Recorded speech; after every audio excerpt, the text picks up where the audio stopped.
Ethnicity is a clinal variation. The 6th of April 25. Reverend Ron. A lot of people think of ethnicity as a set of clearly defined groups, but in reality, it's more like a spectrum. This idea, called clinal variation, means that things like physical traits, culture, and even genetics gradually change across different regions rather than having strict borders. Just like colors in a rainbow blend into each other, ethnic groups do the same over time and space. Gradual changes in genetics and appearance. Human traits, like skin color and facial features, don't appear in separate categories. Instead, they shift little by little across different areas. For example, skin color tends to be darker closer to the equator and lighter farther away because of how much sun people are exposed to.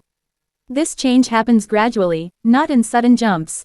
Since people have always traveled and mixed with others, there are no clear-cut lines between different ethnic groups. Culture and language also blend. Just like physical traits, culture and language also exist on a spectrum. In places where different groups have lived near each other for a long time, such as in parts of Europe, Asia, or Africa, people share traditions, foods, and even words from different languages.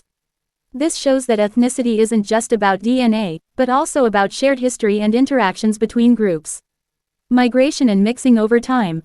Throughout history, people have moved, traded, and started families with people from different backgrounds. This has led to a blending of ethnic traits instead of clear divisions. For example, in Latin America, many people have a mix of indigenous, European, and African ancestry because of colonization and migration. This mixing is a big reason why ethnicity should be seen as a gradual change rather than separate groups. Why people think ethnicity is fixed. Even though ethnicity is fluid, many people see it as something fixed because of things like national borders, religion, and historical events. Governments, schools, and even family traditions often reinforce the idea that ethnic groups are completely separate. But if we look at history and biology, we can see that ethnic groups have always been connected. Conclusion. The idea of ethnicity as a clinal variation helps explain why human diversity is continuous and constantly changing. Even though people may strongly identify with a certain ethnic group, science and history show that these groups are not completely separate. Instead of thinking about ethnicity as a set of boxes, it makes more sense to see it as a gradient where traits and cultures blend over time.